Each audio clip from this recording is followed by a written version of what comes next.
Mic testing எல்லாம் okay சவுண்டில். குழந்தைங்கிட்ட நான் சொல்ல வர விஷயம் என்னென்னா, இந்த டீம்ஸ் மூலமாகவே நான் இன்டைரக்டாக அதை சொல்லியிருக்கேன். நீங்கள் நினச்சா எதை வேணாலும் சாதிக்க முடியும். ஒன்று. இன்னொன்று, உங்கள் மனசுக்குள்ளே இருக்கிற விஷயங்கள் எல்லாமே தப்புன்னு யார் சொன்னாலும் ஒத்துக்காதீங்க. அப்போ கூட நான் சொன்னேன், நான் வந்து ஒரு பான் ஃபில்ம் கூட எடுக்கலாங்க, நான் ஏன்னு சொல்லி தான் எடுக்கிறேன். ஏன் ஒரு டைரக்டர் ஒரு பான் ஃபில்ம் எடுக்கக்கூடாது? இதெல்லாம் நான் பேசுகிறேன், அப்போ பேசுகிறேன். உன் உதட்டு என் உதடு படுறது மட்டுமே முத்தம் இல்லை, உன் உதட்டில் பட்டது என் உதட்டில் பட்டா அதுவும் முத்தம் தான். லவ் பண்ண 2 பேரும் இப்போ பிரிஞ்சுட்டாங்க. அந்த அனுபவம் என்ன 2ஆக பிரிச்சிடலாம். ஆனால் இந்த அனுபவம் உங்கள்கிட்ட பிரிக்க முடியாது. ஏய் என்ன ப்ராக்கெட் போடுறாடி அப்படிலாம் இவளுக்கு கிண்டல் அடிச்சுட்டு, என்னால் நினச்சா முடியும். இப்போ கூட உள்ளே வெளியே 2ன்னு ஒரு ஸ்கிரிப்ட் வச்சுருக்கேன். அப்புறம் எனக்கு இந்த ஹாலிவுட்காரனை பார்த்து ரொம்ப அப்படியே பொறாமப்பட்டு, இப்போ எல்லாம் என்ன சொல்கிறோமா, குழந்தைங்க சீக்கிரம் கற்றுக்குறாங்க, எல்லாமே இந்த மொபைலை பார்த்து கற்றுக்குறாங்க. நான் சொல்கிறது எல்லாத்தையும் முதல்ல கற்றுக்கணும், எல்லாம் open ஆகிடணும்.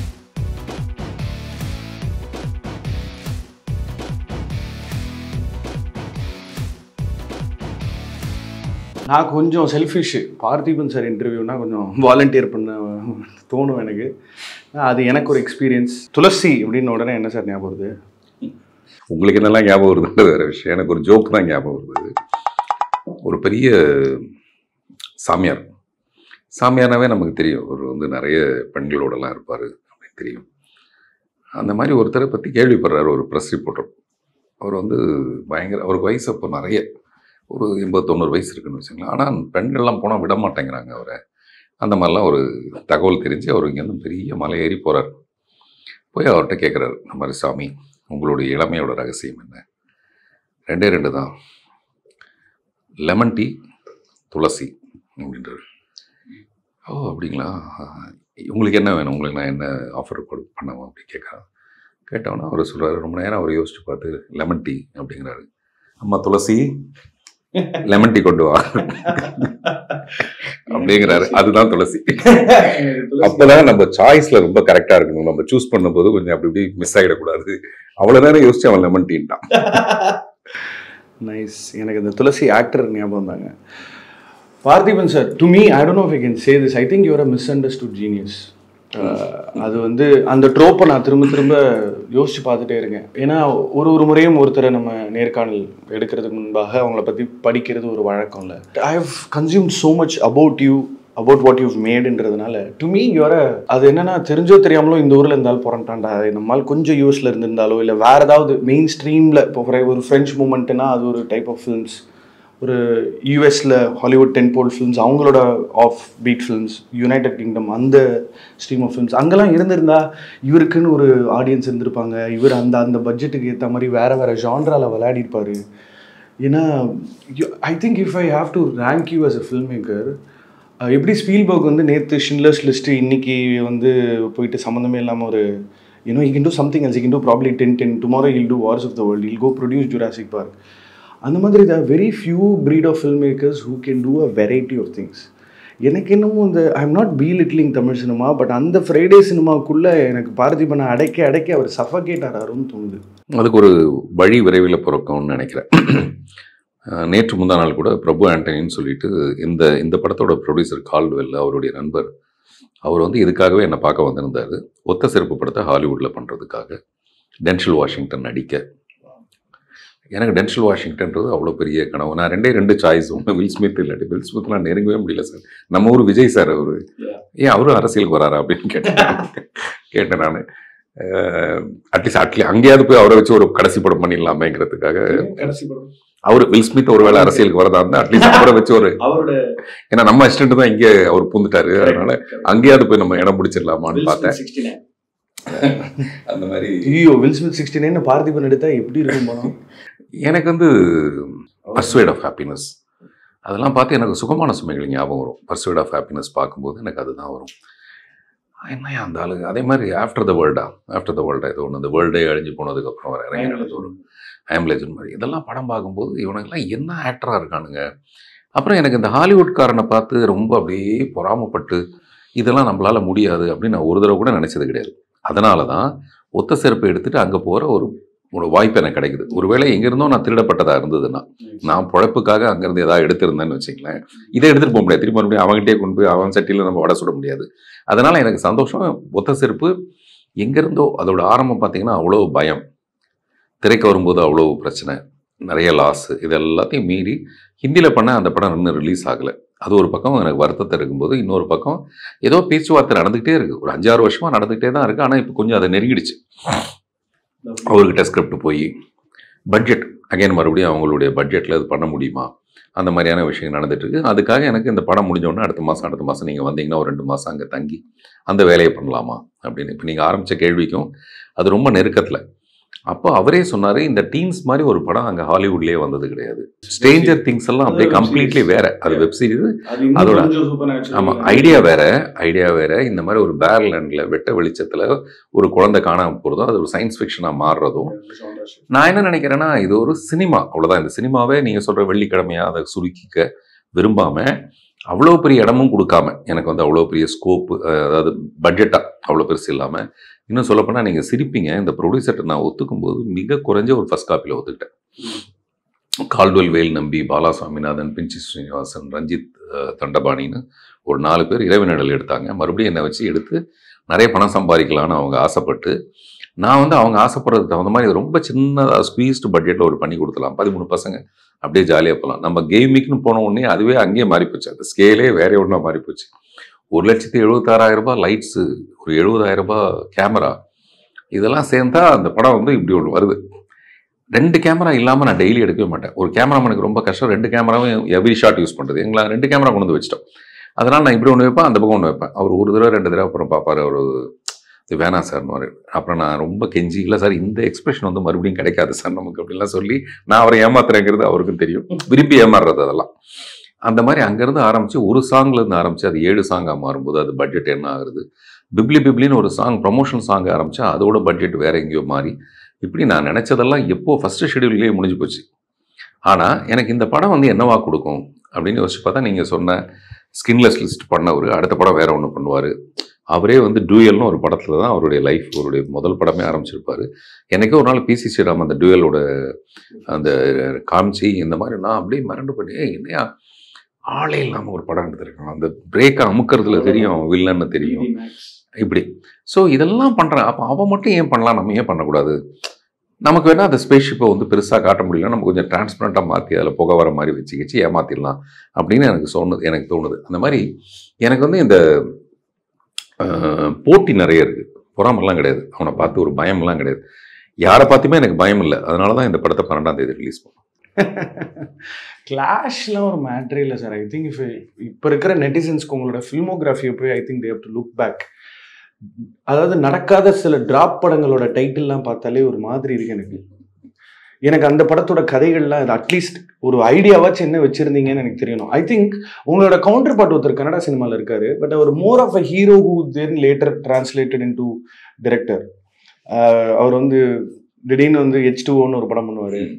So I see both of you as very strong contemporaries. But அவரது இன்னும் ரொம்ப கோக் ஸ்பேஸில் இருக்கும், நீங்கள் கொஞ்சம் மெயின் ஸ்ட்ரீமும் மிக்ஸ் பண்ணிடுவீங்கன்னு வச்சுக்கோங்க. எனக்கு ஒரு முக்கியமான கேள்வி sir, how you made enough money to like chill for a while and not do films and then just ஏன்னா இந்த சக்ஸஸ் ஸ்டோரியை வச்சு தான் ஒருத்தரை மதிப்பிடுறது வந்து எனக்கு ரொம்ப சினிமாவில் ரொம்ப வருஷமாக நடந்துட்டு இருக்குது. Parthiban sir, is he financially stable? Is he happy? Is he okay? நான் ஜென்ரலாக ஒரு அழகான பொண்ணை பார்க்கும்போது சொல்கிற விஷயம் என்ன சொல்லுவேன்னா, ஒரு திருடன் வீட்டுக்குள்ளே வருவான், அவ்வளோ ஆள் உயர வெள்ளி விளக்கு இருக்கும், அது வெள்ளிக்கிழமையாக இருக்கும். அப்போ இவன் வந்து அந்த வெள்ளி விளக்கு தூக்கிட்டு போகிறது, வெள்ளி விளக்கு எடுத்துகிட்டு போகிறது பெரிய விஷயம். ஆனால் அந்த வெள்ளி விளக்கு ஆசைப்படணும், இவனை நம்ம தள்ளிட்டு போனால் நல்லா இருக்குமே அப்படின்னு அந்த பொண்ணை வெள்ளி விளக்காக சொல்லுவேன். இதெல்லாம் வந்து ஆமாம். அந்த மாதிரி இப்போ சமீபத்தில் விஜய் சேதுபதி சாரோட நீங்கள் பண்ணுற அந்த இன்டர்வியூலாம் பார்க்கும்போது ரொம்ப நாள் ஆச்சு இல்லை ஒரு இவருடைய பேச்சில் மட்டும் வேற ஒரு விதமான, இப்போ நான் எப்படி பேசும்போது வேற எல்லாம் ஒன்று வருதோ, நீங்கள் அப்படியே பிளான் பண்ணாமல் கலந்து இதெல்லாம் வருது, அது வருது, அதுக்கு நடுவில் அப்படியே ஒன்று வருது. இது நல்லா இருக்குல்ல இந்த இன்ட்ராக்ஷன் அப்படின்னு நான் உண்மையிலேயே நினச்சேன். சத்தியம், இது வந்து உண்மையான விஷயம். அது வந்து நம்ம சில பேர்கிட்ட தான் அது நடக்குது அந்த விஷயம்.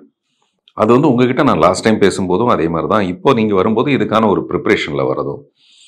புகழ்ச்சினா எனக்கே தெரியும், எனக்கு வந்து நீங்கள் சொல்கிறது எல்லாமே வந்து ஆமாமா இல்லை அப்படிதான் எனக்கு தோணுது.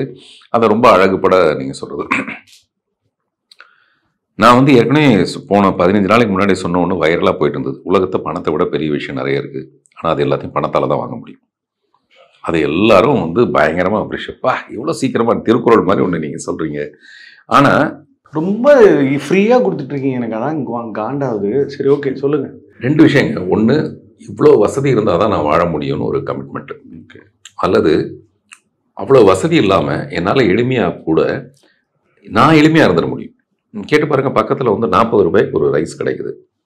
நான் வந்து அதை இன்சிஸ்ட் பண்ணி அதை வாங்கிட்டு வந்து ஒரு முட்டை மட்டும் வச்சுட்டு சாப்பிட்ருவேன். 3 வேளைக்கு நான் வந்து 2 இட்லியும் கொஞ்சம் ரசம் சாதம் அதெல்லாம் சாப்பிட்டு என்னால் நிம்மதியாக வாழ்ந்துட முடியும். எனக்கு ஒரு தோட்டம் இருக்குது, வேற ஒன்றும் இல்லை, அதெல்லாம் இருக்குது. அங்கே போனால் நிம்மதியாக இருந்துட முடியும். அங்கே போய் உட்காந்து கதை எழுதி எனக்கு என்னெல்லாம் சம்பாதிக்க முடியுதோ அதெல்லாம் சம்பாரித்து சினிமாவில் போட்டுடணும்.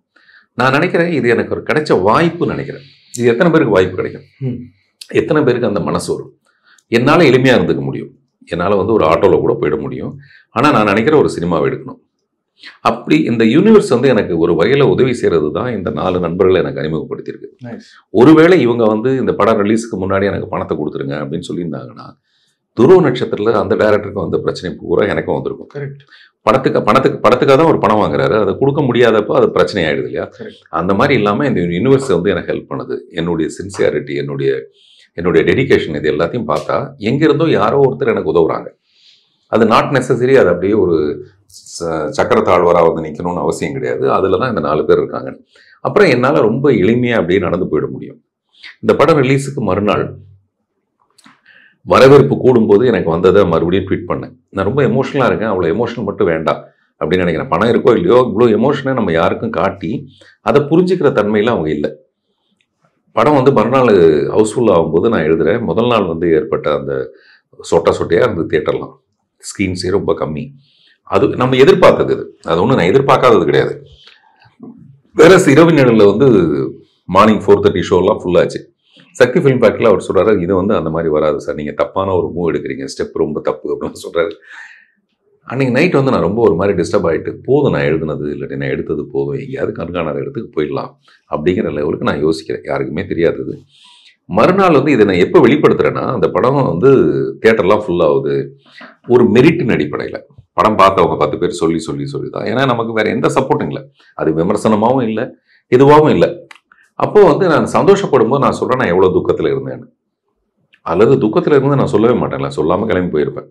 அதனால் இப்போ எனக்கு மறுபடியும் இந்த டீம்ஸோட இப்போ கிடைச்சிருக்க வெற்றி வரைக்கும் இதே நிறைய பேர் இது ஒரு பெரிய கலெக்ஷனே கிடையாது, இந்த கலெக்ஷனை போய் ஒரு பீத்திக்கிறாரு அப்படின்லாம் ஒன்று சொல்லுவேன். இது எனக்கு நான் பீத்திக்கிற கலெக்ஷன். எனக்கு இது ஃபர்ஸ்ட் டே மாதிரியே செகண்ட் டே இருந்திருந்தா என்ன ஆயிருக்கும் யோசிச்சு பாருங்க.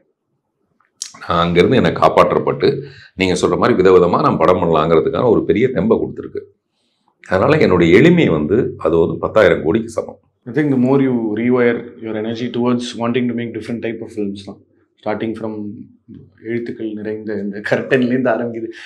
எனக்கு நீங்கள் பெர்மிஷன் கொடுத்தீங்கன்னா I want to have some close tight shots in your office. இந்த டிரான்ஸ்பரண்டான சேரு, ரைட்டிங் பேடு, டேபிள், நீங்கள் எனக்கு கொடுத்த கிஃப்ட்டு முத கொண்டு அது இன்றைக்கி என் ஷெல்ஃபில் எங்கள் அம்மா ரொம்ப பெருமையாக சொல்லுவாங்க யாராவது வந்தால். ஏன்னா இந்த லென்ஸை வந்து அப்படியே கப்பாக எனக்கு கிஃப்ட் பண்ணிக்கலாம்.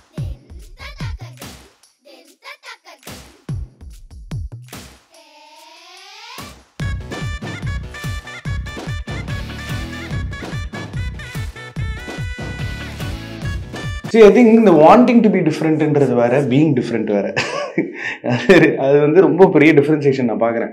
இப்போ ஒரு இந்த ஜான்ரா ஷிஃப்ட்டை வந்து ஒரு நான் எப்படி பார்க்குறேன்னா, I think to me that is Parthiban. இப்போ ஃபார் எக்ஸாம்பிள் கார்த்திக் சுப்ராஜோட படங்கள் பார்த்தீங்கன்னா, கேங்ஸ்டர் படம் அப்படின்னா டம்மால் அது காமெடி படமாக மாறிடும். இது வந்து உடனே இது வந்து பேய் படம் அப்படின்னா அது கான் ஃபில்மாக மாறிடும். ஒரு டைரக்டருக்கு ஒரு ட்ரோப் இருக்குது. எனக்கு ஆச்சரியத்தை கொடுக்குற ஒரு விஷயம் which I want viewers to take from you. என்னை பொறுத்த வரைக்கும் பார்த்திபன் யாருன்னா, ஒரு ரொம்ப சீக்கிரம் ஞானம் அடைந்த ஒரு ஒரு குறுந்தாடி வச்ச புத்தர்னு வச்சுப்போமே. ஒரு அந்த மாதிரி நான் புத்தரையும் வந்து யாரியானின்னு கேட்ட ஆட்களும் இருக்காங்க. நீ போதிப்பது எனக்கு வந்து செட் ஆகலன்னு சொல்லியிருக்காங்க. எல்லாமே துறந்த ஆளும் கூட. ஏன்னா நீங்களும் ஆஃபீஸில் புத்தர் வச்சிருக்கீங்க, அதனால நான் அங்கேருந்து வரேன். If I look at your ஃபில்மோகிராஃபினோ, யூ ஃபேஸ்ட் பீரியாடிக்கலாக வந்து ஃபெயிலியர்னு ஒன்று என்னமோ தெரிஞ்சோ தெரியாமலோ அப்பப்போ பார்த்திபா இப்போ இதை போடுறேன் பாரு இந்த குண்டை, இதுக்கப்புறம் நீ வேற மாதிரி ஓடுவ மாதிரி ஒரு பேட்டர்ன் இருக்கு. இல்லைன்னா உள்ளே வெளியே வந்திருக்காது. ஸோ இந்த ஆரம்பத்துலேருந்தே how did you acclimatise to this so called failure? உள்ளே வெளியே வந்து பெரிய கலெக்ஷன், பட் அது ஒரு ஃபெயிலியர்னு நினைக்கிறேன் நான். அதான் எனக்குள்ளே ஏற்படுத்துகிற மாற்றம் வந்து அது ஒரு ஃபெயிலியர். நீ வந்து அதுக்கு முன்னாடி ஒரு படம் பண்ணேன், உன்னால் வந்து ஜீரணிக்க முடியல, வாழ முடியல. சுந்தரராஜன் சொல்லுவார், அவள் ஒரு நாள் பட்டினியாக இருந்தா, 2 நாள் பட்டினியாக இருந்தா, 3 நாள் பட்டினியாக இருந்தா, 4வது நாள் அவளால் பட்டினியாக இருக்க முடியல. அப்படியே சிலிர்க்கிற மாதிரி ஒரு வசனம். இந்த ஒரு வசனத்தை வச்சுட்டே ஒரு ஆர்டிஸ்ட கால்ஷீட் வாங்கி படத்தை முடிச்சிருவாரு. கடைசி வரைக்கும் இதை மட்டுமே சொல்லிட்டு இருப்பாரு, வேற கதையும் சொல்ல மாட்டாரு. நாங்க அதையே பயங்கர கிண்டல் பண்ணிட்டு இருப்போம். சார் அதையே சொல்றீங்களா சார், அப்புறம் என்ன கதைன்னு சொல்லுங்க சார். அப்படிதான் தாலாட்டு போடுவான். தாலாட்டு போடவே இந்த மாதிரி ஒரு 2 லைன்ல ஒரு கதையை சொல்லி மடக்கி கடைசி வரைக்கும் கதை சொல்லவே கிடையாது. அவர் இவரை சொல்றதுக்குள்ள போட்டுருவாரு. அதனால அது ஸோ அப்படின்னு சொல்லிட்டு நம்ம உள்ளே வெளியே வந்து ஒரு கமர்ஷியல் ஹிட்டை வந்து நான் என்னுடைய தோல்வின்னு தான் பார்க்குறேன். ஆனால் பாரதி ராஜா செட்ட ஒரு தடவை சொன்னேன், சார் நீங்கள் வந்து வாலிபம் வேணும் ஒரு படம் எடுத்தீங்க, சொல்லி வச்சு தோத்துட்டீங்க. ஆனால் நான் சொல்லி வச்சு ஜெயிச்சேன். உள்ளே வெளியேன்னு ஒரு படம் எடுப்பேன், இது ஜெயிக்கும்னு சொன்னேன், ஜெயிச்சேன். 100 நாள் சஃபைரில் ஓடிச்சு அந்த படம். என்னால் நினச்சா முடியும். இப்போ கூட உள்ளே வெளியே 2ன்னு ஒரு ஸ்கிரிப்ட் வச்சிருக்கேன். இல்லை, இங்கே இருக்கிற சொசைட்டல் ஸ்கீமேட்டிக்ஸ் அது எப்படி சொல்கிறதுனா அந்த ஜார்கன்ஸ்குள்ளே தான் அந்த படம்லாம் அடையாது. ஏன்னா there are sex comedies made in Hollywood, there are coming of age. நீங்கள் இங்கே போட்டிருக்கிறீங்களே பல டைரக்டர்ஸில் சில பேர் coming of age slice of life ஃபிலிம்ஸ்லாம் it talks about from bloody masturbation to everything. அது நீங்கள் தான் சொல்கிறேனே. அதான் இங்கே வந்து நமக்கு என்னென்ன நம்ம வந்து இரவு நிழலில் நான் செத்து சுண்ணாம்பாயிட்டேன். இரவு நிழலில் ஒரு இறந்து போன தாயோட மார்புல பால் குடிக்கிற ஒரு குழந்தைன்னு நான் அவ்வளோ எமோஷனலாக சொல்லி அதில் ஒரு பொண்ணு நடிக்க வச்சு பண்ணுறேன். அதை வந்து வெறும் முலையா மார்பாக பார்க்குற ஒரு விஷயம். கணவன் வாடின கடனுக்காக மனைவியை கொண்டு போய் நிர்வாணம், அதுவும் ப்ரெக்னெண்ட்டாக இருக்கும்போது ஒரு நிர்வாணமாக ஒரு பொண்ணை ப்ரெக்னெண்ட்டாகவே நமக்கு வந்து ஒரு தாய்மையோட உச்சமாக இருக்கும். அது அந்த பொண்ணை கொண்டு போய் ஒருத்தன் உட்கார வச்சுட்டான்னா நான் பெயின்ஃபுல்லாக பார்க்குறேன், ரஹ்மான் சார் பெயின்ஃபுல்லாக வாசிக்கிறாரு. அதுக்கு சீதை வந்து அந்த வனாந்திரத்தில் இருக்கும்போது அங்கே என்னவா பாடிச்சோ அந்த 4 வரியை போட்டு அவர் தேடி கண்டுபிடிச்சி அதை போடுறாரு. ஒரு கலைஞனுக்குள்ளே இருக்கிற விஷயம். ஆனால் அது விமர்சனமாக வரும்போது மிக கேவலமாக அது பேசப்பட்டது. அது ஒரு நிர்வாணம்னு பேசப்பட்டது, இது ஒரு நிர்வாணம்னு பேசப்பட்டது. அப்போ கூட நான் சொன்னேன், நான் வந்து ஒரு பான் ஃபில்ம் கூட எடுக்கலாங்க, நான் ஏன்னு சொல்லி தான் எடுக்கிறேன் அந்த படத்தை. கண்டென்ட் தான் இருக்குது, அடல்ட் கண்டென்ட் அதில் இருக்குது. அதில் என்ன தப்பான ஒரு விஷயம்? ஏன் ஒரு டைரக்டர் ஒரு பான் ஃபில்ம் எடுக்கக்கூடாது? இதெல்லாம் நான் பேசுகிறேன், அப்போ பேசுகிறேன். பேசிட்டு அதுக்கப்புறம் நான் என்ன பண்ணுறேன்னா, இந்த படத்தை பொறுத்த வரைக்கும் இது வந்து ஃபேமிலி, குழந்தைங்க எல்லாம் பார்க்குற மாதிரியான ஒரு படம். என்கிட்ட சொல்கிறாங்க, சிவகார்த்திகேயன்லாம் பாருங்கள் எவ்வளோ பெரிய ஆக்டர் ஆகினார். அது காரணம் என்னன்னா அவர் குழந்தைங்கள பிடிக்கிறாரு, ஃபேமிலிஸை பிடிக்கிறாரு. நீங்களும் அப்படி தான் பிடிச்சிங்க, புதிய பால் எல்லாம் அப்படி பிடிச்சிங்க, அப்படி நடுவு விட்டீங்க, இப்படி விட்டீங்க அப்படி விட்டீங்க. அதனால பண்ணி பாருங்கள். சசிகுமார் வந்தார் பாருங்கள், அது வந்து உங்கள் மாதிரி இடம் தான். அது விஜய் சேதுபதி வந்தார் பாருங்க, இது வந்து உங்களுடைய ரூட்டு தான். உங்களுக்கே இந்த மாதிரி அட்வைஸ் கொடுக்குறாள் அது யார்? அது நிறைய பேர் இருக்காங்க, நிறைய பேர் இருப்பாங்க. அவங்க சொல்லுவாங்க அந்த மாதிரி நீங்கள் என்ன பண்ணுறீங்கன்னா ஏதோ ஒரு ஹவுஸ்ஃபுல்ன்றீங்க, குடைக்குள் முட்டைன்றீங்க, என்னென்னவோ பண்ணி உங்கள் புத்திசாலித்தனத்துக்குள்ளே போய் நீங்கள் அந்த இடத்த மிஸ் பண்ணிடுறீங்க. நான் சொன்னேன் அதெல்லாம் மிஸ் பண்ணுறதாவே இல்லை, நான் வந்து எக்ஸ்ப்ளோர் பண்ணுறேன், எக்ஸ்பீரியன்ஸ் பண்ணுறேன். போகாத வேற வேறு இடங்களுக்குள்ள நான் போகிறது அல்லது அதில் இப்போ நீங்கள் என்னை பற்றி சொல்லும்போது குடைக்கல் மழையும் ஹவுஸ்ஃபுல்லையும் தவிர்க்க முடியாது. இது இப்போ இல்லை, இன்னொரு 10-20 வருஷம் ஆனாலும் தவிர்க்க முடியாது. இந்த மாதிரியான படங்கள் கூட இங்கே வந்து எல்லாமே முரணா பேசப்படுது. உதாரணத்துக்கு இந்த படத்தில் ஒரு அத்துமீறிய ஒரு சுதந்திரம் கிடைக்கும் போது இந்த குழந்தைங்களுக்கு once in a blue moon we should try everything அப்படின்னு சொல்கிற ஒரு மேல்தட்டு குழந்தைங்களை பற்றின ஒரு விஷயம். ஒரு 13 பசங்க ஒரு இடத்துக்கு போகிறாங்க, அதில் ஒரு 4 குழந்தைங்க கல் குடிக்கிறதுக்கு அவங்க போகல. அந்த இடத்துல கல் கடை இருக்குது. சாக்லேட்டை பார்த்து நம்ம டயட்டில் இருக்கும்போது கூட சாக்லேட் எடுத்து சாப்பிட்ருவோம். ஆனால் அப்படி ஒரு ஃப்ரீயாக அவங்களுக்கு யாரும் கேட்கறதுக்கு இல்லாதப்போ அந்த கல் குடிக்கிறது தவறுன்னு அந்த சீன்லேயும் ஒரு தடவை சொல்கிறேன். அதுக்கப்புறம் அவங்க வேகம் தடைப்படுதுன்னு ஒரு தடவை சொல்கிறேன். ஸோ இதெல்லாம் செஞ்சு பார்க்கணுன்ற ஒரு ஆசை அந்த வயசில் இருக்கும். 13 வயசில் காதல் துளிர்க்கிற சரியான பருவம் அது. அதை ரொம்ப பொய்டிக்காக அழகாக சாக்லேட்டை கிஸ் பண்ணி கொடுக்குறதெல்லாம் வந்து அப்போ தான் நடக்கும். அதுக்கப்புறம் அதெல்லாம் நடக்காது. அதுக்கப்புறம் ஏன் சாக்லேட்டை கிஸ் பண்ணுறான், அதனால அது நடக்காது. ஆமாம், நான் கூட எழுதிப்பேன், உன் உதடும் என் உதடும் படுறது மட்டுமே முத்தம் இல்லை, உன் உதட்டில் பட்டது என் உதட்டில் பட்டா அதுவும் முத்தம் தான் அப்படின்னா அந்த சாக்லேட் இல்லை. இப்போ டீன்ஸை நான் எப்படி பார்க்குறேன்னா, அகெயின் இதுக்கான ஒரு பட்ஜெட், இதுக்கான ஒரு ஸ்பேஸ் இருந்தால் தலைமை இன்னும் பூந்து விளையாடுவானுங்க. விஎஃப்எக்ஸ் கம்பெனியோட சண்டையை போட்டு இங்கே கட்டி காப்பாற்றி இவனுங்களை இழுத்து கொண்டு வந்து போராடி தேட்டருக்கு. As a film maker I think you're only going through some kind of pain and strain which I don't want you to go through. Your mind needs more. அதாவது நான் எப்படி உங்களை பார்க்குறேன், எனக்கு ரொம்ப நாள் ஆசை சார், சினிமாவில் வந்து ஒரு மேன்ஷன் கட்டணும். நான் ஜெயிச்ச பிறகு ஒரு மேன்ஷன் கட்டணும். எல்லா பசங்களும் வந்து தன்னோட சினிமா கனவுல பூர்த்தி பண்ணிக்கிறதுக்கான இடம் வந்து ஃப்ரீ சாப்பாடு 3 வேளை, ஃப்ரீ ஸ்டே, ஆனால் ஸ்காலர்ஷிப் பேஸ் பண்ணி opportunities. You have to be in that. நீ ஒரு கார்டனில் இருக்க வேண்டிய பூ போட்டு தோந்து துவைக்கிறது வந்து அண்டர்ஸ்டாண்ட். இன்னும் பீஸ்ஃபுல்லாக இருந்தால் இன்னும் மெயின் ஸ்ட்ரீமில் நிறைய விஷயங்களை கிராக் பண்ணி. You're not a person who needs introduction man, for Christ sake. கிரைசேக்னு நீங்கள் ட்ராப் பண்ண கர்த்தர்னு ஒரு படம்லாம் ஞாபகம், அது அப்புறம் வரேன். இன்னும் ரொம்ப ஒரு ஹாப்பி ஸ்பேஸ்ல இருந்து இன்னும் நிறைய விஷயங்கள் பண்ணும் sir. You don't look like a 65-year-old guy also. இது என்ன பண்றது? இந்த மாதிரி ஏதோ ஒரு வருஷம் போனா அது ஒரு வயசாயிடுது, நீ எவனோ கணக்கு போட்டு வச்சிருக்கான். அதுக்கு நமக்கு சம்பந்தமே கிடையாது. போய் தொலைறாங்க. Coming back to being in a very peaceful state, why are you going through this grind? எனக்கு அது இல்ல என்ன பண்ணலாம்னு சொல்றீங்க? இப்போ உதாரணத்துக்கு கீர்த்தனா சொல்லுவாப்ல, கலீல் கிப்ரான் மாதிரி நீங்க எந்த லெவலுக்குன்னா, என் பொண்ணு வந்து அவ்வளோ பெருசாலாம் எனக்கு சொல்லவே சொல்லாது. அவங்க ஃப்ரெண்ட்ஸ் எல்லாம் சொல்லி என்னுடைய எழுத்து, என்னுடைய அந்த ஸ்பான்டேனிட்டி, அவங்க திடீர்னு என் ஃப்ரெண்டு கேட்டாங்க, உங்களுக்கு ஒரு கவிதை எழுதி தர சொன்னாங்க, அவங்க பேர் எதை சொன்னாங்க, அப்படி திடீர்னு சொல்லுவேன் அப்படின்னு ஒரு பேடு பேப்பரை வச்சுக்கிட்டு நான் எழுதுனேன்னு வச்சுங்களேன், நான் சந்தோஷமாக தான் இருப்பேன். எனக்கு ஒரு தோட்டம் இருக்குது, போய் உட்காரலாம், எழுதலாம், அதில் எந்த மணி இன்வால்மெண்ட்டும் கிடையாது. நான் எழுதி கவிதையை கொடுத்துட்டு நானே ஒரு 100 இது பிரசுரம் பண்ணி நானே ஒரு 80 பேருக்கு அதை கொடுத்துட்டு பரபரப்பான விற்பனைகள்னு போட்டு நான் பாட்டில் சந்தோஷமாக இருக்கலாம். பட் எனக்கு தெரிஞ்சது சினிமா செய்கிறதுக்கு நிறைய பணம் தேவைப்படுது. இப்போ என்னுடைய பிரச்சனை என்னென்னா, இந்த படம் ரிலீஸுக்கு முன்னாடியே நான் ஒரு 4 கதை யோசிச்சிட்டேன். இப்போ நான் சொல்கிறது 80 கதை இல்லாமல் இப்போ ஒரு 4 கதை யோசித்தேன். அந்த 4 கதையில் ஒரு கதை வந்து நினச்சா உடனே ஆரம்பித்து முடிச்சிடலாம். அந்த மாதிரி அப்படி தான் நினைக்கிறேனே தவிர, அது கிட்ட போகும்போது அதுக்குள்ளே இது ஒரு லைஃப் டைம் படமாக இருக்கணும்னு நினச்சிட்றேன். அது ஒரு லைஃப் டைம் படம். obsessed with records and in all of this. இது வந்து ரெக்கார்ட் இல்லைங்க. இப்போ நான் வந்து காரகன் அதுல பெஸ்ட்னு இந்த ஆமீர் கான், பார்த்திபன், கமலஹாசன் இவங்க எல்லாம் ஒரு கிராக்கி சார். இல்ல obsessed with perfection. அது வேற, பர்ஃபெக்ஷன் வேறங்க. அந்த அவார்ட் பத்தி அவார்ட் விட்டுருங்க. நான் வந்து டீம்ஸ்ல வந்து சைக்கிள் அடிச்சேனா அது நேரடியா sir are you obsessed with awards ன்னு என்னால கேட்க முடியாது. But coming back to this obsession with perfection, இன்னும் ஹாப்பி ஸ்பேஸ்ல இருக்கணும் சார். நீங்க ஒரு ரசிகனா நான் கேக்குறேன், ஒரு பர்ஃபெக்ஷன் தான் பெரிய ஹாப்பினஸ் வந்து அதுதான். இப்போ இந்த ப்ராடக்ட் முடிஞ்சோன்னு நீங்கள் என்ன வேணாலும் காரி துப்புங்க. பட் எனக்கு தெரியும் இதுக்குள்ள பியூட்டிஃபுல் ஒரு ஹியூமனிட்டி சொல்கிறோம். ஐயங்காளின்னு ஒரு கேரக்டர் மூலமாக இந்த படத்தில் நீங்கள் என்ன தான் விட்டுருங்க, ஸ்பேஸ்ஷிப் விடுங்க, எல்லாத்தையும் விடுங்க. பாக்யராஜ் சார் ஒருத்தர் கோச்சிட்டு நான் இப்போ சொன்னேன். அவர் படம் பார்த்துட்டு எனக்கு இந்த இதெல்லாம் அது என்னையா எனக்கு புரியாதெல்லாம் நீ வச்சிருக்க, அந்த ஸ்பேஸ்ஷிப்ன்ற கோல்டன் டிஸ்க்லாம் எனக்கு எப்படியா புரியும்? நான் சொன்னேன், உங்களுக்கு எதுக்கு சார் புரியணும்? அங்கே காட்டுக்குள்ளே மாட்டிட்டாங்க. ஒரு ராட்சசம் ஒருத்தன் வந்து எல்லாரையும் அனுப்பிடுறேன்ப்பா, ஒரே ஒரு பையன் மட்டும் எனக்கு வேணும்ப்பா, பலி கொடுத்தா நான் அனுப்பிடுவேன்ப்பா அப்படின்னு சொன்னாங்க. அப்போ ஒரு பையன் சாக்ரிஃபைஸ் பண்ண, அவ்வளோதானே சார் நம்ம கதையாக வேண்டும். நீங்களே இப்படி சொன்னால் என்ன சார் அர்த்தம் அப்படின்னு சொன்னேன். நமக்கு புரியாததை இன்ட்ரெஸ்ட் பார்த்தா புரிஞ்சுக்கிறோம் அல்லது புரிய ட்ரை பண்ணுறோம். அது தமிழ் படமாக இருந்தால் கிழிச்சிடும். ஒரு பையன் சொல்கிறான், ஒரு சின்ன பையன், நல்லா செம்மையாக இருக்குது, புரியலன்னு சொல்லிட்டு, அது ஏன் பிடிக்கலன்னு சொல்கிறீங்க அப்படின்னு பேசுகிறான் தியேட்டர்ல இருந்து. சத்தியமா அதை நம்ம எடுத்து போட முடியல. நிறைய நல்ல ரிவ்யூஸே என்னால் எடுத்து போட முடியல. ஏன்னா அவங்க வேற ஒரு படத்தோட கம்பேரிசன்லேயே பேசுகிறாங்க. அதை நான் போடும்போது என்ன ஆகுதுன்னா, உடனே இவர் அதை என்கரேஜ் பண்ணுறாருன்ற மாதிரி வந்துடுதுங்கிறது. இல்லை, அதுவுமே அந்த போட்டால் அந்த வீடியோ ஒரு நாள் தான் அவரோட லைஃப். அது பார்த்து ஒரு 4 பேர் தேட்டருக்கு போனால் ஓகே, நீங்கள் அந்த மாதிரி ரெஸ்ட்ரிக்ஷன்ஸ்லாம் வச்சுக்காதீங்க. அது அந்த ஒரு நாள் தான் அந்த வீடியோக்கே வேலிடிட்டி ஆகும், அடுத்த வேலையை பார்த்துட்டு போயிடுவான். Coming back to the fact that one thing that I found very interesting was இந்த ஷிப்பையே ஒரு ஏலியனா ட்ரீட் பண்ணது. கோவமா வருது உங்க மேல.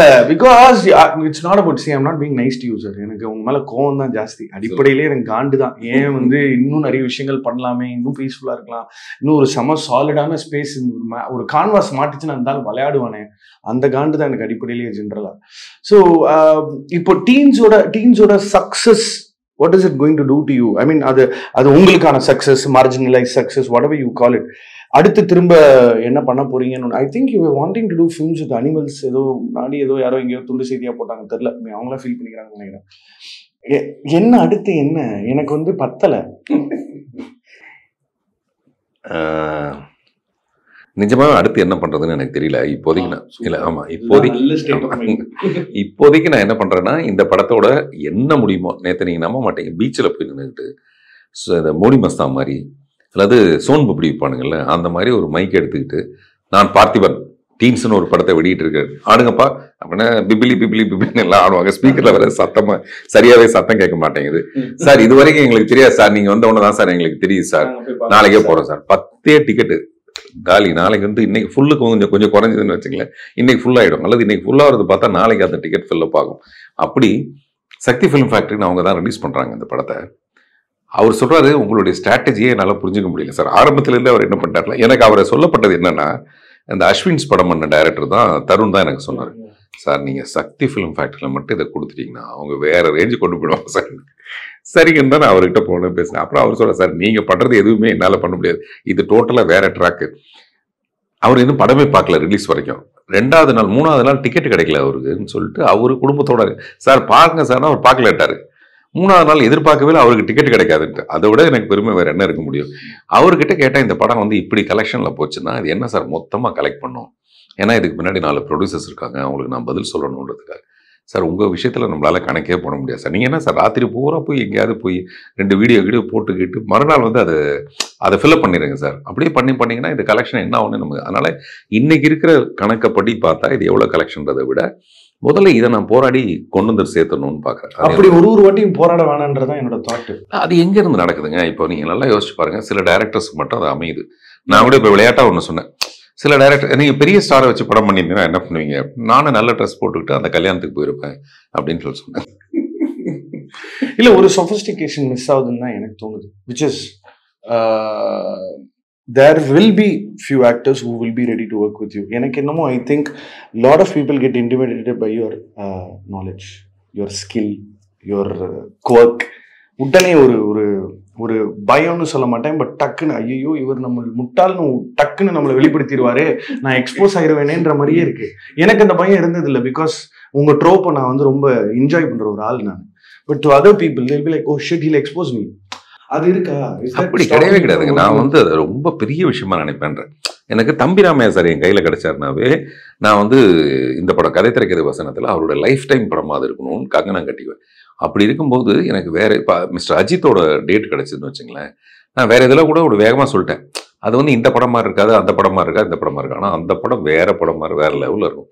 நம்ம ஒன்றுமே இல்லாமல் 13 பசங்களை வச்சுக்கிட்டு நம்ம கில்லிதாண்டு ஆடிட்டு இருக்கும்போது அப்படிலாம் ஒரு ஆள் கிடைச்சா எப்படி இருக்கும்? டெஃபினட்டாக அது ஒரு பெரிய ஸ்கேலில் ஒரு பெரிய வருமானம். அதோட நம்ம நீங்கள் சொல்கிற மாதிரி ஒரு மேன்ஷன் நானும் கட்டலாம். என்னுடைய தோட்டம் நான் 5 ஏக்கரில் வாங்கினதுக்கான ரீசனே அது வந்து மேன்ஷன் மாதிரி கட்டாமல் அங்கங்கே குடிசையாவது கட்டி விட்டுட்டு பெரிய அடுப்பு வச்சு முழு நேரமும் அதில் வந்து அரிசியோ பிரியாணியோ பொங்கிட்டு இருக்கணுங்கிறது மட்டும்தான் ஆசை. அது வந்து ஆமாம், அது வந்து விரைவில் அது நடக்கும். லவ்லி. ஒரு ரெட்ரீட் மாதிரி, ஒரு ரைட்டிங் ரெட்ரீட் மாதிரி. சரி, எனக்கு என்னன்னா you are one of those guys where you don't quantify anything. அதாவது இந்த வருஷத்துக்கு ஒரு 2 ரிலீஸ் பண்ணிடணும், இந்த அவார்டு படம் எடுத்துடணும், 2 ஃபெதருக்குள்ள ஏதாவது ஒன்று போட்டுடணும் அப்படின்றதெல்லாம் இல்லாமல் இது ஒரு மைண்டே வந்து ஒரு ஆசிட் பிளேன்னு தான் நினைக்கிறேன். பல பேருக்கு டவுட் வந்துருக்கும், இவர் என்ன சாப்பிட்றாரு, எதை முந்து பார்க்குறாரு, எதை குத்திக்கிறாருன்னு பல பேருக்கு டவுட் வரலாம். அந்த rate at which your brain works. அல்ல, இந்த கஞ்சா மாதிரி வேறு ஏதோ ஒன்று இருக்குது, அதுக்கு ஏதோ ட்ரக்ஸில் என்னமோ பேர் சொன்னாங்க, என் பொண்ணு சொன்னாங்க. அனைமா அவங்க அப்பா வந்து இதுதான் அடிக்கிறாரு போல இருக்கு. இந்த மெட்டீரியல். ஆமாம், இந்த எனர்ஜிக்கு வந்து அது வரலாம் ரீசன். ட்விட்டரில் கூட நேற்று யாரோ ஒரு பொண்ணோட பேரில், அது ஆண் தானா இல்லை பெண்ணானு எனக்கு தெரியல, ஆனால் அதுக்கு பேர் போட்டு இதை நான் சொன்னேன், இதெல்லாம் எனக்கு தெரியவே தெரியாது, கேள்வி கூட பட்டது கிடையாது. நான் இன்னும் ஸ்மோக்கே பண்ணது கிடையாது. ஸ்மோக்கே ஆமாம் ஷூட்டுக்கு மட்டும்தானே தவிர ஸ்மோக் பண்ணதே கிடையாது. இருமுவேன் நான், அதனால எனக்கு அது முடியவே முடியாது. புதிய பாதை டைமில் நான் சொல்லியிருக்கேன் தெரியல, புதிய பாதை டைமில் நான் வந்து சிகரெட் எடுத்து பற்ற வச்சுட்டு இருமுறேன். நான் வந்து ஏன் உங்களுக்கு சிகரெட் பிடிக்க தெரியாதா அப்படின்னு கேட்குறாப்புல சீதா. நான் சொல்கிறேன் எனக்கு தெரியாது, அதோட விட்டுருக்கலாம், எனக்கு தெரியாது உங்களுக்கு அப்படின்னா நமக்கு பீடி தான் அப்படின்னாப்புல. அப்பா சி ஒரு லெவலுக்கு அப்புறம் நம்ம பக்கத்தில் நிற்கும் போது ஒருத்தர் வேற ஒரு விதமான இன்ட்ரெஸ்டிங்கான விஷயம் வரும். நீங்கள் ஈவனில் பார்த்தீங்கன்னா நானும் சௌந்தர்யாவும் பாடி முடித்தோடனே கிட்ட வருவாப்பா, அப்புறம் என்ன தாண்டி வேணும், பீடி ஆடி அப்படின்னு கேட்பேன்.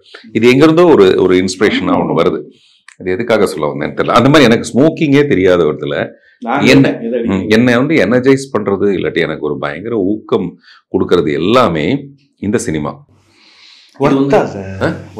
அதுதான் வர்த்தாக்கு அப்புறம் ஒன்று கேட்டுக்கிறேன். You're a rebel with a cause.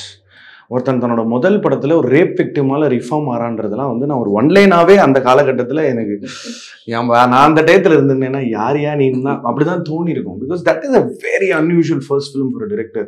ஆனால் அதுக்கு முன்னாடி சின்ன சின்ன படங்கள்லாம் நடிக்கிறீங்க, தொண்டையில் ரத்தம் வர அளவுக்கு டப்பிங் பண்ணுறீங்கலாம் ஓகே.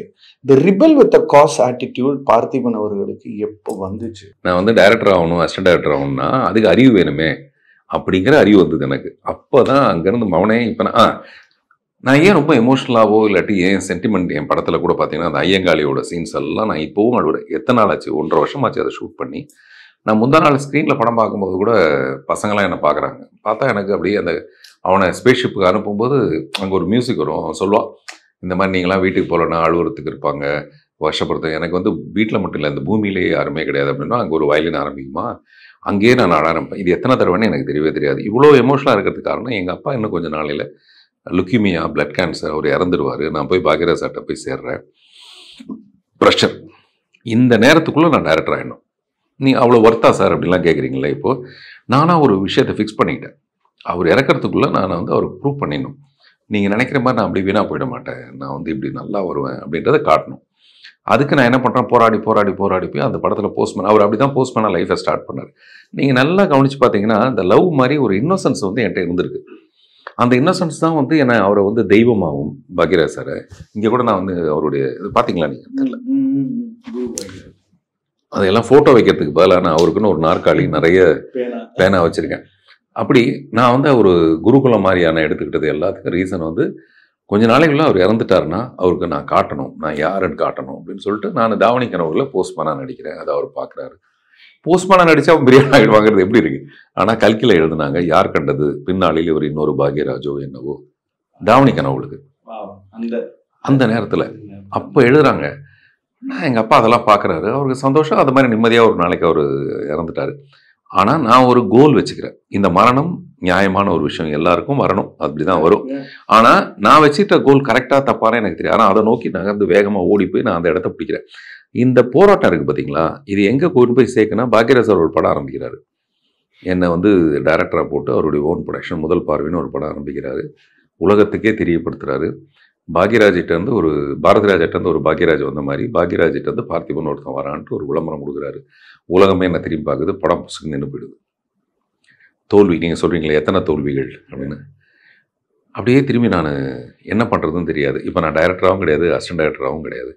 அப்புறம் நான் நிறைய கதைகளை எடுத்துகிட்டு நிறைய ப்ரொடக்ஷனில் போய் நிறைய ஹீரோஸ் கிட்ட போய் தேடி போகிறேன். எல்லாரும் ஏதோ ஒரு காரணம் சொல்லி திருப்பி அனுப்பிடுறாங்க நம்மளை. அப்புறம் அந்த ரிபல் அங்கே தான் ஆரம்பிக்குது. மாவனே நான் ஒரு கதை பண்ணுறேன், அதுதான் இப்போ நீங்கள் சொன்ன புதிய பாதை.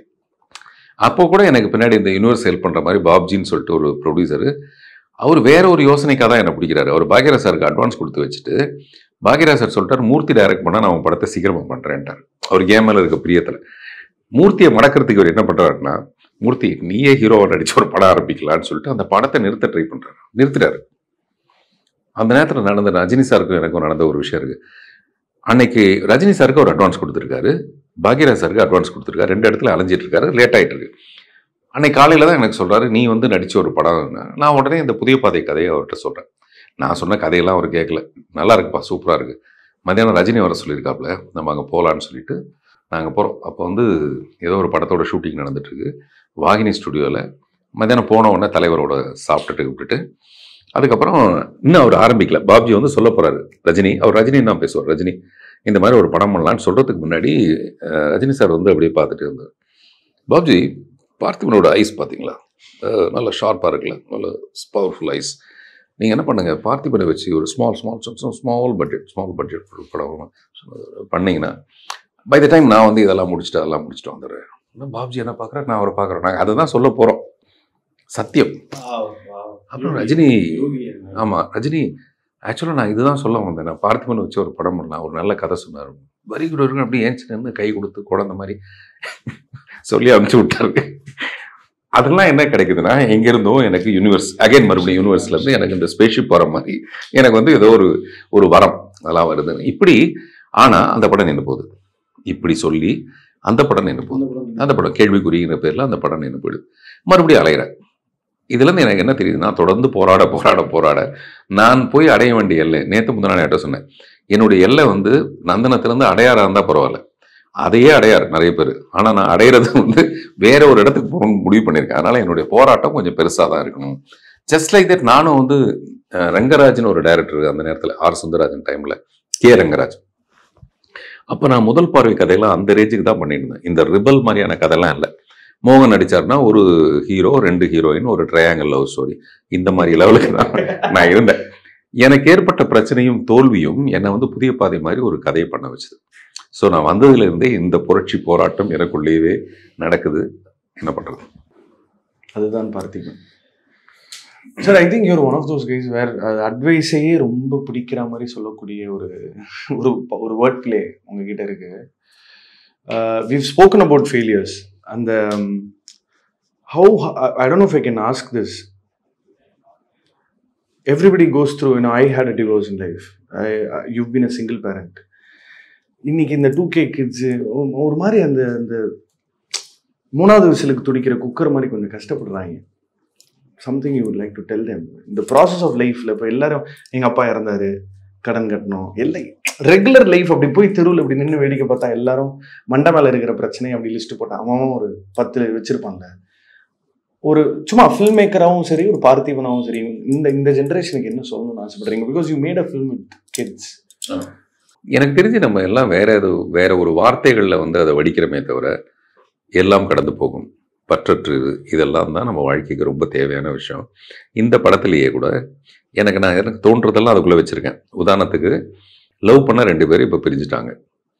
அந்த அணுவை வேணா 2ஆக பிரிச்சிடலாம். ஆனால் இந்த அணுவை உங்ககிட்ட இருந்து பிரிக்க முடியாது. ஏய் என்ன ப்ராக்கெட் போடுறாடி அப்படிலாம் இவளுக்கு கிண்டல் அடிச்சுட்டு love letter where does the love go அப்படின்னுவாங்க. அங்கே வந்து அப்படி ஒரு மியூசிக். ஆனால் இந்த குழந்தைங்க அங்கே ஸ்ட்ராங் ஆகுறாங்க. வாழ்க்கைங்கிறது நிரந்தரம் இல்லாதது, காதல்ங்கிறது இல்லாத ஒன்று. காதல் உடனே அந்த சத்தத்துக்கு ஒரு தாட் வரும்ல மைண்டுக்கு. நான் இது 2 பேர்கிட்ட தான் பார்க்குறேன். You and Kamal sir, both of you are very similar the way your mind works. ஒரு விஷயம் சொன்னால் இப்போ டக்குன்னு இந்த கேனன்னா உடனே ஒரு கேனனுக்கு ஒரு 10 விஷயம் வரும். அது என்ன உடனே என்ன கியூ வந்துச்சு? இல்லை, எனக்கு வந்து கிணற்று தவளைன்னு ஒரு விஷயத்தை பற்றி நான் யோசிச்சு வச்சிருப்பேன். கிணற்று தவளைனா ரொம்ப சுருக்கமான இடத்துல பார்க்குறவன், அதை வச்சு ஒரு படம் பண்ணணும். கிணற்று தவளைக்கு அந்த உலகம் வந்து அந்த கிணறு, அதுலேருந்து இரும்பு பக்கெட் வந்து டம்முன்னு ஒரு நாளைக்கு ஒரு பெரிய ராட்சசம் மாதிரி வந்து விழும். இப்படிலாம் நான் யோசிச்சு வச்சிருக்கேன். அனிமேஷன் படம் பண்ணுங்க சார். அடுத்து என்ன சார் பண்றீங்க? இதையே சத்தியமா கீர்த்தனா சொன்னாங்க, next you to it animation. You have to to an animation film. அதுக்கு ஒரு பெரிய பட்ஜெட் வேணும். பண்ணலாம், கிளம்புங்க. சரி பண்ணுவோம். Coming back to what you were saying, generation. ஆமா. ஸோ அந்த காதல் வந்து நிலையில்லாதது, நிரந்தரம் இல்லாது. இது வந்து ஒரு டைமுக்குள்ளே இருக்கிற விஷயம். இப்போ எங்கள் அப்பா அம்மா 2 பேரும் பிரிஞ்சா நாங்கள் செத்து போயிருப்போம். ஏன்னா எங்களுக்கு வந்து அப்படி ஒரு விஷயமே எங்களுக்கு ப்ராக்டிஸ் இல்லாதது. பட் வேற இப்போ என் குழந்தைங்க அதில் ரொம்ப ஸ்ட்ராங்காக இருப்பாங்க. இந்த காதலுங்கிறது அந்த டைமுக்குள்ளே வர ஏற்படுற தேவையான ஒரு உணர்வு. அது ரொம்ப அழகாக இருக்குது, ஹாப்பியாக இருக்குது, அதை என்ஜாய் பண்ணிட்டு போகலாமே தவிர அதை நிரந்தரம் இது 30 வருஷம் அப்படியே வச்சுக்கலாம்னு நினச்சோம்னா நம்ம மாட்டிக்கோன்றது இந்த படத்தில் இன்டைரக்டாக சொல்கிற விஷயம்தான். அந்த ஒரு பர்டிகுலர் விஷயத்தில் மாட்டிக்குவோமா? டெஃபினட்டாக மாட்டிக்குவோம். அதே மாதிரி லைஃப்பில் பிரச்சனைகள் நிறைய வரும்போது அந்த பிரச்சனையை நம்மளே எப்படி சமாளிக்கிறது, அதுதான் இந்த படமே. இந்த 13 பசங்களுக்கு தேவையில்லாத ஒரு விஷயம், அப்பா அம்மாவுடைய பேச்சை கேட்காம போயிட்டாங்க. வி ஆர் நாட் கிட்ஸ் எனிமோர்னு ஆரம்பிச்ச நாங்கள் இப்போ வி ஆர் நாட் எனிமோருங்கிற லெவலுக்கு நாங்கள் ஆகிட்டோம் அப்படின்னு ஃபீல் பண்ணுறதே வந்து பேரண்டல் கைடன்ஸ் இல்லை. நம்ம தப்பு, இப்படி வந்தது தப்பு தான் அப்படின்னு உணர்கிற குழந்தைங்களே போகிற வழியில் இவங்க உயிருக்கு போராடும் போது இன்னொரு குட்டி உயிரை, ஒரு ஆட்டுக்குட்டியை காப்பாற்றுறாங்க. இதெல்லாம் வந்து இன்டைரக்டாக நான் சொல்கிறேன். மனிதாபிமானத்துக்கு வந்து நீ காத்திருக்க வேண்டிய அவசியமே கிடையாது. என்கிட்ட சொல்லுவாங்க, நீங்கள் முதல்ல வீடு பங்களாலாம் வாங்காமல் நீங்கள் என்னங்க மனிதநேயம் பண்ணுறோம் இதெல்லாம் செய்றீங்கன்னு சொல்லிட்டு. அப்படி செய்யவே முடியாதுங்க. ஒரு தன்னிறைவு அடைஞ்சதுக்கு அப்புறம் தான் எல்லாமே செய்யணும்னு சொன்னோம்னா அது செய்ய முடியாது. எனக்கு உங்களுக்கு இருக்கிற மாதிரி எனக்கு ஆசை இருக்குது, இதெல்லாம் பண்ணணும். ஒரு அசிஸ்டன்ட் டைரக்டர்ஸ் எல்லாம் சேர்ந்து ஒரு இடத்துல கூட்டம் பண்ணி எங்கள் ஆஃபீஸே முந்தி அப்படி தான் இருக்கும். அந்த கேகே நகரில் இருக்கிற ஆஃபீஸில் நாங்கள் ஒரு 10-15 பேர் அப்படியே படுத்து தூங்கி அப்படியே எழுந்திரிச்சு, நான் சொன்னேன் கல்யாணம் ஆனதுக்கு அப்புறமேல கூட நான் மோஸ்ட் ஆஃப் த டைம் ஆஃபீஸில் இருப்பேன், அந்த மாதிரி தான் இருப்பேன். ஸோ அதனால் குழந்தைங்ககிட்ட நான் சொல்ல வர விஷயம் என்னென்னா, இந்த டீம்ஸ் மூலமாகவே நான் இன்டைரக்டாக அதை சொல்லியிருக்கேன். நீங்கள் நினச்சா எதை வேணாலும் சாதிக்க முடியும். ஒன்று. இன்னொன்று, உங்கள் மனசுக்குள்ளே இருக்கிற விஷயங்கள் எல்லாமே தப்புன்னு யார் சொன்னாலும் ஒத்துக்காதீங்க. இப்போ எல்லாம் என்ன சொல்கிறோமா, குழந்தைங்க சீக்கிரம் கற்றுக்குறாங்க, எல்லாமே இந்த மொபைலை பார்த்து கற்றுக்குறாங்க. நான் சொல்கிறது எல்லாத்தையும் முதல்ல கற்றுக்கணும், எல்லாம் ஓப்பன் ஆகிடணும், செக்ஸ் உட்பட. இது இவ்வளோ தான். அது வந்து எனக்கு தெரிஞ்சு குழந்தைங்க, என் படத்தில் இருக்கிற எல்லா குழந்தைங்களும் ஒரு நாளைக்கு பேசுதுங்க. அந்த 2 பொண்ணுங்க, அங்கிளுக்கு தெரியாது ஆனால் எங்களுக்கு என்னெல்லாம் தெரியும்னு அங்கிளுக்கு தெரியாது அப்படின்னு பேசுகிறாங்க. சீரியஸா அவங்கெல்லாம் ரொம்ப அவேர்னஸோட இருக்காங்க. டீச்சரோட டிராவல் பண்ணிருப்பாங்க. ஆமா, என்ன வந்து கொஞ்சம் இதுக்கெல்லாம் இது கொஞ்சம் பின்தங்கட ஆள்தான்ற மாதிரி தான் அவங்களோட விஷயம். ஆமா, அப்படி கிடையாது. நான் ரொம்ப அவங்க பயங்கர ரசிப்பாங்க. நான் இந்த மாதிரி நடுவில் போடுற ஜோக்ஸு அது எல்லாமே. அப்புறம் என்னுடைய சோர்வடையாத ஒரு தன்மை. இப்போவும் பசங்க எல்லாரும் சொல்ற ஒரு விஷயம் வந்து, நாங்கள் சீக்கிரமாக போனால் எங்களுக்கு முன்னாடி நிற்கிற ஒரே ஆள் இவரை தான் நிற்பார் அப்படிதான் சொல்லுவாங்க. ஸோ வாழ்க்கையில் நிறைய தோல்விகள், துயரங்கள் எல்லாமே இந்த ஜேர்னி மாதிரி. நீங்கள் போகிற வழியில் நிறைய விஷயங்கள் வரும். அதை சமாளிக்கக்கூடிய சக்தி நம்மகிட்டே இருக்குன்னு புரிஞ்சும், அங்கேயும் ஒரு பெரிய விஷயம், ஒரு சாக்ரிஃபைஸ்னு ஒரு விஷயம் இந்த படத்தில் கொண்டு போய் முடிச்சிருக்கிறது. நான் சொல்கிறது எதுவுமே அட்வைஸாக இல்லை. வழியில் எப்போ பண்ணால் சாக்ரிஃபைஸ் பண்ணுறதுக்காக நம்ம காத்திருக்க வேண்டிய அவசியம் இல்லை. ஸ்கூல் குழந்தைங்க வந்து படம் பார்க்க வந்தாங்க. அவங்ககிட்ட கேட்கும்போது அவங்க சொன்னது வந்து, இப்போ இவங்களோட சாட்சிக்கு இருக்காங்க, சொன்னது வந்து, இந்த மாதிரி சாக்ரிஃபைஸ் பண்ணணும்னு எங்களுக்கு தோணுது, முடியுமான்னு தெரியல எனக்கு, ஆனால் பார்த்த உடனே எனக்கு தோணுது. ஆனால் இத்தனை கோடி உயிர்களில் ஒரு கல்பனா சாவ்லா, இப்போ மார்ஸை நோக்கி போகிற ஒரு குழந்தை, ஒரு பெண், நம்மளால முடியாது, எப்படி அவங்களால முடியுது அப்படின்னா, இந்த உலகமே நிரந்தரம் இல்லாத ஒரு விஷயம். இந்த ஜேர்னியில் நீங்கள் என்ன ஒரு மார்க் பண்ணிட்டு போகிறீங்க அப்படிங்கிறது தான் ரொம்ப முக்கியமான ஒரு விஷயம். இங்கே வந்து காதல் கிடையாது, கடவுள் கிடையாது, சமூகம் கிடையாது. இது எல்லாமே நீங்கள் உருவகப்படுத்திக்கிற ஒரு விஷயம்தான். நீங்கள் உங்கள் மனசுக்கு எது சரியோ அதை ரொம்ப சேஃப்டியாக ஸ்ட்ராங்காக பண்ணுறதை மட்டுமே நீங்கள் பாருங்கள். அதே மாதிரி நமக்கு ரொம்ப டக்குன்னு ஒரு இப்போ ட்ரிங்க்ஸ் அடித்தா நல்லாயிருக்கும் அப்படின்னா, ட்ரிங்க்ஸ் அடிக்கிறது ஏதோ ஒரு சோகத்தை மறைக்கிறதுக்கு, அது எல்லாமே மறக்கிறதுக்கு தற்காலிகமாக இருக்கிறதுலேயே பெரிய சந்தோஷம் உங்களை பற்றின ஒரு கர்வம் இருக்குல்ல, அதுதான் பெரிய போதையாக இருக்கணும். எனக்கும் அதுதான் போதை. நான் செய்கிற படம், இதில் கிடைக்கிற ஒரு சந்தோஷம், இதில் கிடைக்கிற ஒரு வரவேற்பு. அப்புறம் நான் ரொம்ப பியூராக ஒன்று ட்ரை பண்ணியிருக்கேன். இதுக்கு பின்னாடி வெறும் ரூபானா பைசா சார் ஓடிடி இன்னும் விற்காமல் நீங்கள் ரிலீஸ் பண்ணுறீங்களா? எனக்கு தெரியும் நிறைய ப்ரொடியூசர்ஸ் பெரிய பெரிய ப்ரொடக்ஷனை ஓடிடி பண்ணாமல் அவங்க ரிலீஸே பண்ண மாட்டாங்க. இது என்ன முட்டாள்தனம் அப்படின்னு. நான் பியூராக ஒரு வேலையை செஞ்சு இது மக்களுக்கானது, மக்களுக்கு கொண்டு வந்து ஒப்படைச்சிடறேன். என்கிட்ட இருக்கிற காசெல்லாம் போட்டு புரட்டி நான் கொண்டு வந்து வச்சுட்டேன். நீங்கள் மறுபடியும் இதை காசை கொடுத்தீங்கன்னா இதே காசை வச்சு மறுபடியும் நான் ஒரு படம் பண்ணுவேன். அவ்வளோதான். இது தவிர எனக்கு வேறு ஒன்றுமே தெரியாது. இந்த மாதிரி ஒருத்தருக்கு வந்து டெஃபினட்டாக நம்ம வந்து இந்த டோட்டல் சினிமா சமூகமோ இல்லை ஊடகங்களோ அது எல்லாமே சப்போர்ட் பண்ணி, உதாரணத்துக்கு இந்த படம் வந்து குப்பையாகவே இருக்குன்னு வச்சுக்கலேன், 40 வருஷத்துக்கு அப்புறம் வந்து ஒரு குழந்தைங்களுக்கான படம். இந்த படத்தில் ஒரு 4 நல்ல விஷயம் சொல்லியிருக்காங்க. குழந்தைங்களே நீங்கள் உங்கள் குடும்பத்தோடு போய் பாருங்கள் அப்படின்னு பொய்யாவே சில பத்திரிகை எழுதுனா என்ன தப்புன்னு என்னுடைய கேள்வி. பொய்யாவே எழுதட்டுமே.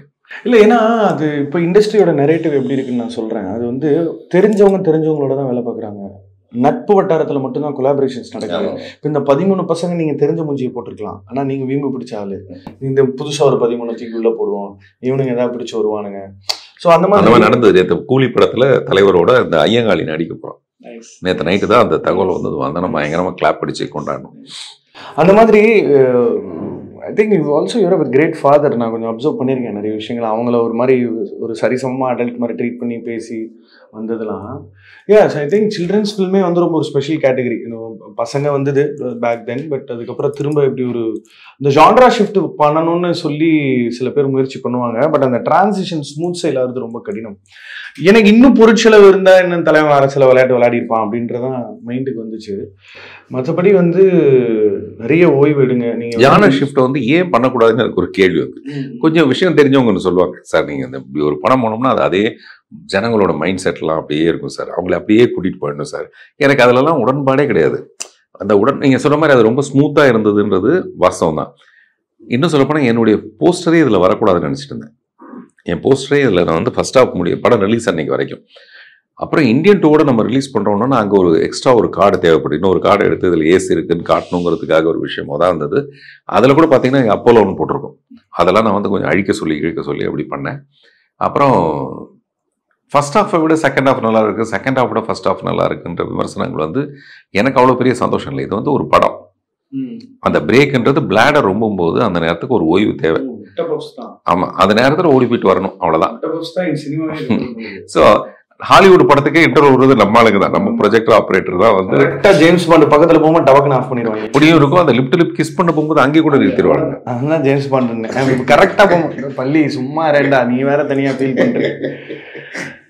எனக்கு என்னன்னா ஒரு ஏதாவது ஒன்று பண்ணால் நம்ம இப்போ அப்பாவோட அட்டென்ஷனுக்கு ஏங்குற ஒரு பையன் மாதிரி அவர் ஏதாவது நம்மளை பாராட்ட மாட்டாரா, ஸ்கூலில் போனால் டீச்சர் ஏதாவது சொல்ல மாட்டாங்க. இந்த எக்ஸ்டர்னல் ரிவார்டுக்கே நம்ம பழக்கப்படுறோம். ஏதாவது ஒன்று இப்போ ஒரு பத்திரிகையில் படத்தை பற்றி நல்லா பேசணும், படம் நல்லா ஓடணும், அது ரொம்ப எக்ஸ்டர்னலாக இருக்குல்ல. இது அதை ரொம்ப இன்வர்டு ப்ராசஸாக மாற்றிக்கிறதுக்கான பக்குவ நிலையை எப்போ அடைஞ்சிங்க?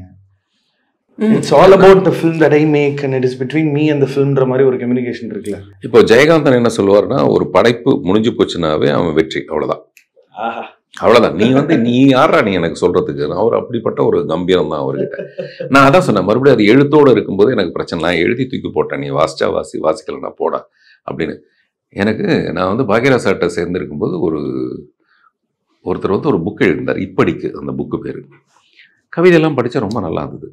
கடைசியில் அவர் போட்டிருக்காரு, இதை பற்றி யாரும் விமர்சிக்க வேண்டாம், எனக்கே தெரியும் இது ஒன்றும் அது இல்லை என்று. எனக்கே தெரியும் இது ஒன்றும் அதுவில்லை என்று. நான் அதை ரொம்ப நேரம் படிக்கிறேன், இது என்ன சொல்றாரு இவரு. அப்புறம் நான் புரிஞ்சுக்கிட்டேன், மயிறு மாதிரி இருக்குன்னு சொல்லுவாங்கல்ல, அவன் அதை சொல்றான், டேய் எனக்கே தெரியட்டேன் இது மயிறு இல்லை, இதை ஒன்றும் நீ ஒன்றும் மயிறு விமர்சிக்க வேண்டாம் அப்படின்னு எழுதுறான். நான் சொல்றது இதை வந்து நான் ஒரே வரியில புரிஞ்சுக்கல, 4-5 நாள் வச்சிருந்து பார்த்தேன். எனக்கே தெரியும் இது ஒன்றும் அது இல்லை. நான் ரசிக்கிற எழுத்து இப்படி இருக்கு. அது ஏன் சார் நீங்கள் அப்பாவும் இப்போ இல்லை, நீங்கள் மத்தியானம் ஒருத்தர் கேட்டார், அப்பா வந்து இறந்துட்டாரு அப்படின்னு ஸ்ட்ரெயிட்டாக சொல்லாமல் அது எதுக்கு சார் அப்பாவோட ஜெர்கின் போடுறதுக்கு முன்னாடி அப்பாவை சுமந்துட்டு போறாருலாம் ஒன்று ஏன் சார் அதெல்லாம் அப்படின்னு நான் சொன்னேன். அதுதான் என்னுடைய ஃபீலிங். நான் எங்கள் அப்பாவை சுமந்துட்டு இருக்கேன், அந்த மாதிரி தான் நான் அதை சொல்லணும்னு நினைக்கிறேன். இதே இவன் வந்து இந்த பையன் பேர் வசீகரன். இந்த இப்படிக்கு எத்தனை வருஷம் ஆச்சு? 40 வருஷம் ஆச்சு. அதில் வந்து பிகினிங்கில் வந்து அவர் எழுதுறாரு, இந்த புத்தகம் இவர் வந்து ஏன் இந்த புத்தகத்தை எழுதினாருன்னா, ஒரு ரயில் பயணத்தில் பஸ் பயணத்தில் பக்கத்தில் இருக்கவர் கேட்பாராம், இந்த புக்கு யாருது, இந்த புக்கு என்னது, உங்களுக்கு சரி யார் எழுதுனது, யோ இந்த புக்கு என்னதுன்னா நான் எழுதுனதுன்னு அர்த்தையா. எவ்வளோ தாட்டு தெரியுங்களா அவன்கிட்ட. எனக்கு அவன் பயங்கர ஒரு இன்ஸ்பிரேஷனாக இருந்தான். அப்புறம் அந்தால தேடி கண்டுபிடிச்சா அவர் ஒரு இபியில் வேலை செய்கிறாரு, எங்கேயோ வேலையை விட்டு வரதுக்குலாம் விருப்பம் இல்லை அவருக்கு. நான் சொன்னேன், வாங்க சார் அதை விட அதிகமாக சம்பளம் கொடுக்குறேன், நீங்கள் வந்தால் ஜெயிக்கலாம் சார், அந்த மாதிரிலாம் சொல்லி அவரை கூப்பிட்டேன். அப்புறம் அவர் வரத்துக்கு விருப்பப்படலைன்னு வச்சுங்க. நான் இவ்வளோ வருஷமாக என்ன ஞாபகம் வச்சுருக்கேன். அப்படி இந்த விமர்சனங்கள்லாம் எனக்கு தேவையில்லை அப்படின்னு நினச்சிட்டா அகைன் நான் ஒரு சின்ன விஷயம் தான் பண்ணணும். ஒரு படம் பண்ணோம்னா இந்த படத்தை வர விமர்சனத்தை பார்த்துட்டு 4 பேர், நானே அப்படி தான் படம் பார்க்க போவேன். மகாராஜாவுக்கு அப்படி தான் போனேன். விமர்சனங்கள்லாம் பிரமாதமாக இருக்க, ஓடி போயிடலான்னு சொல்லிட்டு போனேன் நான். அதனால நம்ம மற்றவங்க கிட்ட இருந்து எதிர்பார்க்கறது எனக்கு தெரியாத ஒரு ரிவார்டை நீங்கள் கொடுத்துருவீங்கன்னு இல்லை. அதன் மூலமாக நான் இன்னும் கொஞ்சம் நல்ல விஷயங்கள் பண்ணேன். இப்போ நான் சொல்கிறது பொய்யாவது நல்லா இருக்குன்னு எழுதுறீங்களேன்னு சொல்கிற மாதிரி தான். வியாபார சினிமாவோட கட்டமைப்புக்குள்ள அவங்கள பொறுத்து நீங்க பார்த்து இன்னும் சில ifs and puts. I think sometimes you just too much to deal for an individual. You just too much. அப்படியே சும்மா விண்ட்ஷீல்டில் ஒரு 2000 பக்ஸ் வந்து அடிக்கிற மாதிரி எதை வைப்பர் தள்ளுறதுனே தெரியாது. அவ்வளோ தாட்ஸ் வந்து இட் கேன் ஹிட்டஸ். அதை இன்னும் கொஞ்சம் அந்த பல்பிங்கெல்லாம் கொஞ்சம் அப்படி. ஆனால் என்னை பொறுத்த வரைக்கும் உங்களை மாதிரி ஒரு இதான் ஒரு அது இன்னொரு பஞ்சாயத்து இருக்குது. இல்லை, ஒரு ரிபல் வித்த காசு மாறக்கூடாது. மாறிச்சுன்னா அப்புறம் இந்த புதுமை இருக்காது. இல்லை, இப்போ என்னுடைய ஆஃபீஸில் இருக்கவங்களே மெதுவாக என்ன கொஞ்சம் புரிஞ்சுக்கிறதுக்கு அவங்களுக்கு தாமதமாகுது. அப்புறம் புரிஞ்சிட்டதுக்கு அப்புறம் இவனை திருத்த முடியாது. இப்போ பிரபாகரன் என் கூட இருக்காரு. அவர் வந்து ஒரு படத்துக்கும் அவர் ஏதோ ஒன்று சொல்லுவார், இது ஏன் இவர் இவ்வளோ கஷ்டப்படுறாரு. ஃபீலிங் வந்து அதுதான். ஆனால் எனக்கு வந்து இது இப்போ நான் வந்து பார்த்திபன் படம் மற்ற படம் மாதிரி இருக்காது, இது புதுசாக இருக்கும்னு நம்பி போகிறவங்கள நான் ஏமாற்றவே இல்லை, டீன்ஸில் கூட. அப்போ யோசிச்சு பார்த்தீங்கன்னா அந்த வர கூட்டத்துக்கு அதுதானே அவங்கள சாட்டிஸ்ஃபை பண்ணுற விஷயம். இன்னும் சொல்லப்போனால் இந்த படம் எக்ஸ்ட்ரானரியான ஒரு படமாக இருக்கிறதுனால தான் இந்த போட்டிக்குள்ளே போய் கூட அடுத்தடுத்த நாள் பார்க்கறதுக்கான ஒரு கூட்டம் இருக்கிறதுக்கு காரணமே. அப்புறம் ஓகேங்கன்னு சொல்லிட்டு போனால் கூட அது எக்ஸ்ட்ரானரின்னு நான் சொல்கிறேன். ஃபர்ஸ்ட் டே ரிசல்ட் மாதிரி இருந்தது. நைனா சொல்லுவார், டே அந்த ஜவுளி கடையில் போனால் சப்பல் தொலைஞ்சிரும், இந்த கடைக்கு வருவாயடா, அதனால பெரிய கடைக்கு தப்பலாம் தான் நம்ம கடை பண்ணணும் அப்படின்னு. அந்த மாதிரி இந்தியன் 2 அண்ட் டீன்ஸோட கிளாஷ்.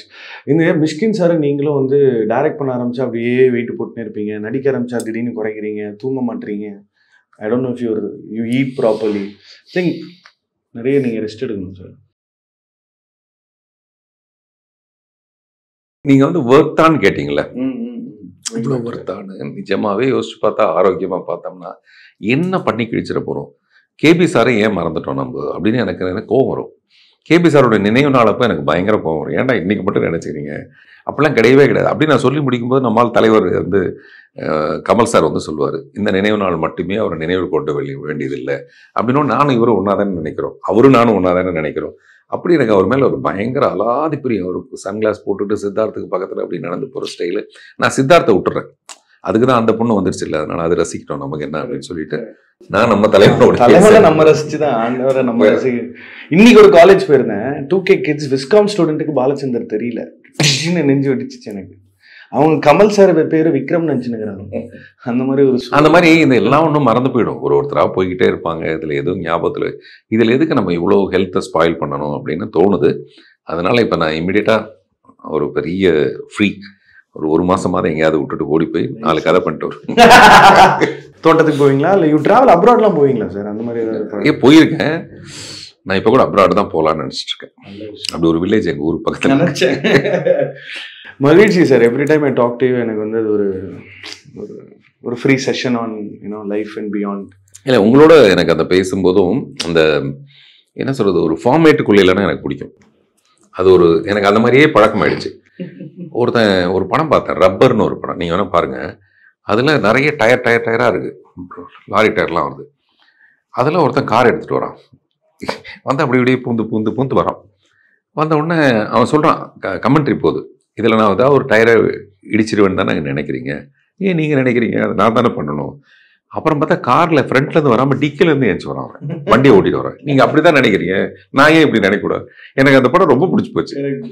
ஸோ எதுக்கு சொல்றேன்னா இன்டராக்டிவ். ஆமா, அது என்னமோ ஒண்ணு நீ இதை நினைக்கிறியா, அது இல்லடா இது வேற ஒண்ணு இல்லாட்டி எனக்கு வந்து அந்த படம் போர் அடிச்சு போயிடுங்க. மிக பிரம்மாண்டமான படங்கள்லாம் நான் பார்த்து பாதியிலலாம் எழுந்துச்சு வரேன். ஏன்னா அது ஒண்ணுமே பண்ண. இப்ப நான் ஒரு பெரிய சூப்பர் ஹீரோ திடீர்னு ஒருத்தர் வந்தாருன்னா நான் கைத்தட்டுற மாதிரி மனநிலை இல்லை.